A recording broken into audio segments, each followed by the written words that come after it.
નમસ્કાર વિદ્યાર્થી મિત્રો, મારું નામ છે પંડ્યા બિપિન કુમાર રમેશચંદ્ર. હું હાલ ડિસેમ્બર 2016થી જ્ઞાનદીપ માધ્યમિક અને ઉચ્ચતર માધ્યમિક શાળા ધજંબાની અંદર અર્થશાસ્ત્રના શિક્ષક તરીકેની ફરજ બજાવું છું. મારું ક્વોલિફિકેશનની વાત કરીએ તો MA BEd વિથ ડિસ્ટિંક્શન. આ પહેલાં 5 વર્ષ અંકલેશ્વરની એક પ્રાઇવેટ સ્કૂલની અંદર ફરજ બજાવતો હતો. અર્થશાસ્ત્રની અંદર અન્ય સિદ્ધિઓની વાત કરીએ તો ઘણા બધા સ્ટેટ એન્ડ નેશનલ લેવલના સેમિનાર કોન્ફરન્સ અટેન્ડ કરેલા છે, પેપર પ્રેઝન્ટ કરેલા છે, સર્વે પણ કરેલા છે. ઓકે, તો હવે આપણે ધોરણ 12 અર્થશાસ્ત્રમાં ચેપ્ટર 1 અર્થશાસ્ત્રમાં આલેખ તેના વિશે આપણે અભ્યાસ કરીશું. તો વિદ્યાર્થી મિત્રો, આપણા જીવનની અંદર આપણા અત્યારે અર્થશાસ્ત્ર એ આખા વૈશ્વિક શબ્દ છે, પરંતુ એને વાત કરતાં માત્ર આપણા જીવનની વાત કરીએ તો અર્થશાસ્ત્રની અંદર એટલે કે આપણા જીવનમાં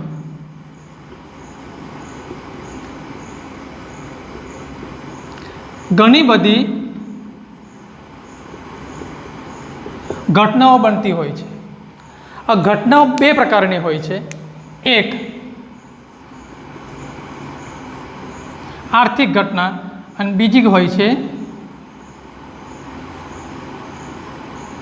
બિન આર્થિક ઘટના. તો તમે બધા ધોરણ 11ની અંદર આર્થિક અને બિન આર્થિક શબ્દોનો અર્થ સમજી ગયા હશો. આર્થિક એ શબ્દ સંકળાયેલો છે સીધી રીતે નાણાં સાથે. જે કંઈ પણ પ્રવૃત્તિ નાણાં સાથે સંકળાયેલી હોય એ તમામ પ્રવૃત્તિને આર્થિક પ્રવૃત્તિ કહેવાય. જ્યારે બિન આર્થિક પ્રવૃત્તિ એ નાણાં સાથે સંકળાયેલી હોતી નથી. આમાં સેવાનો ભાવ રહેલો હોય છે. જ્યારે આની અંદર સાદી ભાષામાં કેવું હોય ને તો પૈસા કમાવાનો આશય રહેલો હોય છે. હવે આર્થિક જે ઘટનાઓ બનતી હોય છે એ ઘટનાઓનું દેશના જે અર્થશાસ્ત્રીઓ હોય છે, જે નિષ્ણાતો હોય છે, એ શું કરતા હોય છે? એ નિષ્ણાતો આનું વિશ્લેષણ કરતા હોય છે અને વિશ્લેષણ કરીને કેટલાક મેગેઝિન બુક્સની અંદર એ લોકો પોતાના સંશોધન લેખ અથવા વિશ્લેષણ લેખને પ્રસારિત કરતા હોય છે, છાપતા હોય છે. એ જેમનો લેખ હોય છે, એમની ચર્ચા હોય છે, તે ચર્ચાની અંદર એ લેખની અંદર સામાન્ય નાગરિકને, સામાન્ય માણસને કંઈ ખ્યાલ આવતો નથી કે આ બાબત, આ લેખ શું કહેવા માગે છે. એટલા માટે સામાન્ય માણસને પણ ખ્યાલ આવે એટલા માટે એ ચિત્ર દ્વારા રજૂઆત કરતા હોય છે. હવે ચિત્ર દ્વારા રજૂઆત કરવા માટેના 2 પગલાં છે. એક આકૃતિ અને એક છે આલેખ. જ્યારે આકૃતિ અને આલેખ દ્વારા રજૂઆત કરવામાં આવે ત્યારે સામાન્યથી સામાન્ય નાગરિકને પણ જે ઘટનાઓ બનતી હોય છે એ ઘટનાઓના વિશ્લેષણ દ્વારા શું કહેવા માગે છે એ આપણને સરળતાથી સમજાઈ શકે છે. એટલા માટે આકૃતિ અને આલેખનો ખ્યાલ જરૂરી છે. તો હવે આકૃતિ અને આલેખમાં શું તફાવત છે તે આપણે જોઈશું.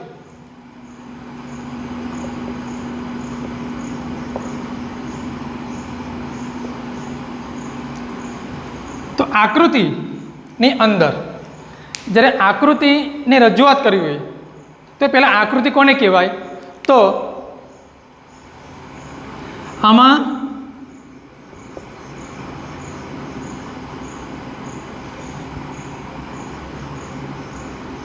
અવલોકિત માહિતીનું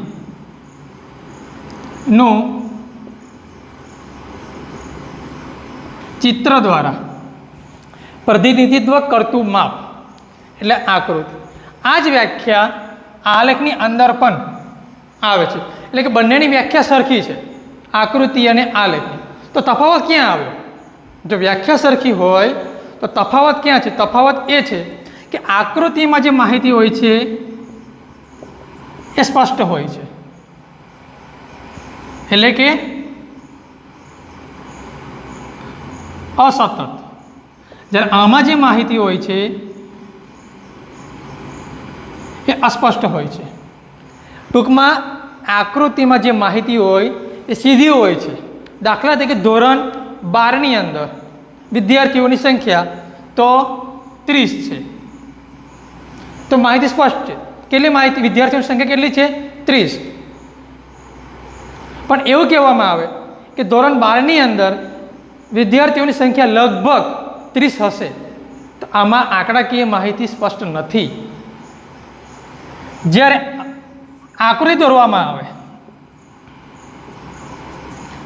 ત્યારે સ્કેલ માપની જરૂર પડે છે, તો આલેખની અંદર પણ સ્કેલ માપ જરૂરી છે. પણ આમાં તફાવત ક્યાં ઊભો થાય છે કે આકૃતિ દોરવામાં આંકડાશાસ્ત્રનું ઊંડું જ્ઞાન જરૂરી નથી, જ્યારે આલેખ દોરવામાં આંકડાશાસ્ત્રનું ઊંડું જ્ઞાન જરૂરી છે. કારણ કે આમાં માહિતી કેવી હોય છે? સ્પષ્ટ હોય છે. આમાં માહિતી અસ્પષ્ટ હોય છે. એટલે કે જે અસ્પષ્ટ માહિતી હોય છે એને સ્પષ્ટ કરવા માટે આંકડાશાસ્ત્રના કેટલાક સાધનોનો ઉપયોગ કરવો પડે છે. એ ઉપયોગ કરવા માટે આંકડાશાસ્ત્રનું ઊંડું જ્ઞાન આલેખ દોરવા માટે જરૂરી છે. હવે એનો ઉપયોગ જોવા જઈએ તો ઉપયોગ ક્યાં થાય છે આનો? વિજ્ઞાપન એટલે કે જાહેરાત કરવા માટે. જાહેરાત કરવા માટે આકૃતિનો ઉપયોગ કરવામાં આવે છે. આપણે ટીવીની અંદર ઘણી બધી એડ આવે છે, એમાં ઘણા બધા ચિત્રો આવે છે જે ડાયરેક્ટલી આપણે જોઈને સમજી શકીએ છીએ. તો એના માટે એક આકર્ષણ ઊભું કરે છે. જ્યારે આલેખનું ઉચ્ચ શિક્ષણમાં આલેખનો ઉપયોગ થાય છે. કારણ કે અર્થશાસ્ત્રની અંદર જે આંકડાકીય માહિતી હોય છે એ તફાવત માટે હોય છે, સરખામણી માટે હોય છે. એટલા માટે આલેખનું ઉચ્ચ શિક્ષણમાં વધારે મહત્ત્વ છે. તો આ આકૃતિ અને આલેખની સમજૂતી પણ થઈ ગઈ આપણે. અને જ્યારે પરીક્ષાની અંદર એનો તફાવત પૂછાય તો તફાવત પણ આ રીતે આપણે દર્શાવી શકીએ છીએ, આકૃતિ અને આલેખ. તો હવે આકૃતિ અને આલેખના તફાવત સમજ્યા બાદ આપણે આકૃતિ કે આલેખ દોરતી વખતે કઈ કઈ બાબતો ધ્યાનમાં રાખી શકાય તે આપણે હવે જોઈશું.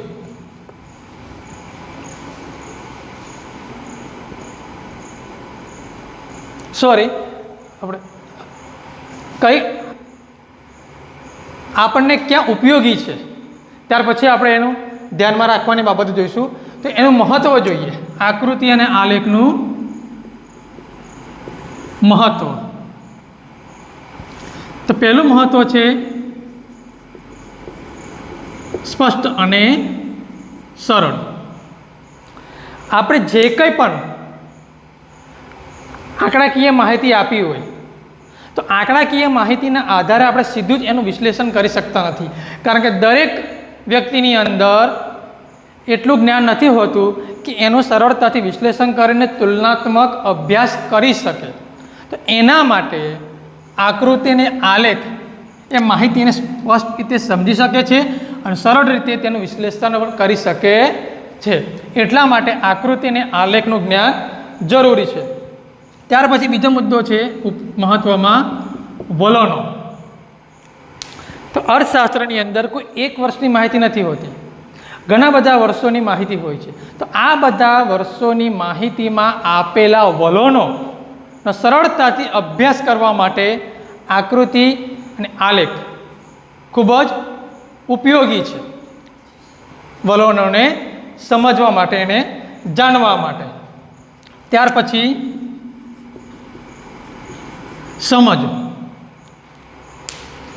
તો આકૃતિ અને આલેખ દ્વારા મેં આ જ મુદ્દામાં વાત કરી કે એની રજૂઆત એ રીતે કરવામાં આવે છે કે કોઈ પણ વ્યક્તિ કે વિદ્યાર્થી એને સરળતાથી સમજી શકે છે કે આ માહિતી શું કહેવા માગે છે. એ આલેખ કે આકૃતિ દ્વારા સરળતાથી એ સમજી શકે છે. ત્યાર પછી આગળ મહત્વનો મુદ્દો છે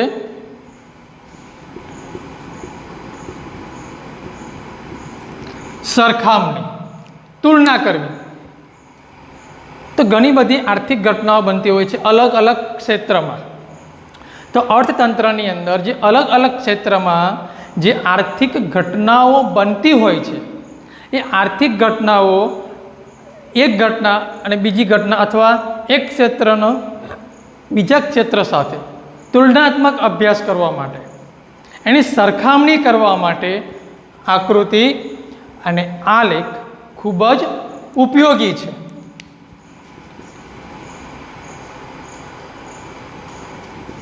ત્યારબાદ સમય અને શક્તિની બચત. તો આકૃતિ અને આલેખની રજૂઆત જ એ રીતે કરવામાં આવે છે, અથવા એની રજૂઆત જ્યારે આપણે કરતા હોઈએ ત્યારે પણ સરળતાથી આપણે એની રજૂઆત પણ કરી શકીએ, અથવા સામેવાળી વ્યક્તિ એ આકૃતિ અને આલેખને જોઈને સરળતાથી એને સમજી પણ શકે છે. એટલે એમાં સમય અને શક્તિ બંનેની બચત થાય છે. અને આજના આ આધુનિક જમાનામાં જ્યાં ખૂબ જ હરીફાઈ છે, તો એવા સમયમાં કોઈ પણ વ્યક્તિ એવું ઈચ્છતો હોય છે કે મારું સમય અને શક્તિ બંનેની બચત થાય. શક્તિ એટલે આમાં શક્તિ એટલે આપણે તાકાતનો અર્થ નથી કરવાનો. શક્તિ એટલે નાણાકીય શક્તિ, રૂપિયા. આપણે રૂપિયા પણ થોડા બચે એનો મુદ્દો અહીંયા લેવાનો છે. ત્યારબાદ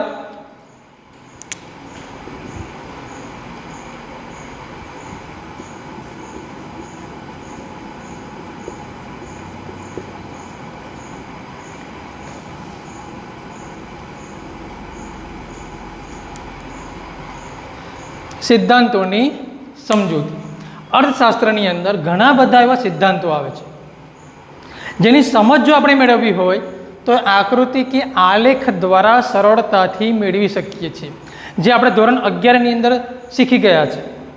માંગ, પુરવઠો, સીમાંત ખર્ચ રેખા, સીમાંત રેખા, એ ઘણી બધા જે રેખાઓ છે એ આપણે આલેખ અને આકૃતિ દ્વારા એની સમજૂતી આપી છે. અને રેખાનો આલેખ કે રેખાનો ઢાળ કેવો છે એ ઢાળના આધારે પણ આપણે સરળતાથી એની સમજૂતી મેળવી શકીએ છીએ. તો આજે આપણે જોયું કે, હજુ એકવાર ફટાફટ રિપીટ કરી લઉં છું. જીવનમાં ઘણી બધી જે ઘટનાઓ બને છે એ ઘટનાઓ બે પ્રકારની હોય છે, એક આર્થિક અને એક હોય છે બિન આર્થિક. તો આર્થિક ઘટનાઓનો આપણે ધ્યાનમાં લેવાની છે જે સીધી રીતે નાણાં દ્વારા સંકળાયેલી છે, નાણાં સાથે સંકળાયેલી છે. એ ઘટનાઓનો નિષ્ણાતો દ્વારા અભ્યાસ કરવામાં આવે છે, એનું વિશ્લેષણ કરવામાં આવે છે. પણ સામાન્ય નાગરિક એ વિશ્લેષણને સમજી શકતો નથી, એટલા માટે ચિત્ર દ્વારા એની રજૂઆત કરવામાં આવે છે. ચિત્ર દ્વારા રજૂઆત કરવા માટે બે પોઈન્ટ છે, એક આકૃતિ અને એક આલેખ. તો આકૃતિ અને આલેખ બંને જ અવલોકિત માહિતીનું ચિત્ર દ્વારા થતું, ચિત્ર દ્વારા પ્રતિનિધિત્વ કરાતું માપ, એને આલેખ. બંનેની વ્યાખ્યા સરખી છે, પણ એમાં એક મુદ્દાનો તફાવત આવે છે માહિતી. આકૃતિમાં માહિતી સ્પષ્ટ હોય છે, આમાં અસ્પષ્ટ હોય છે.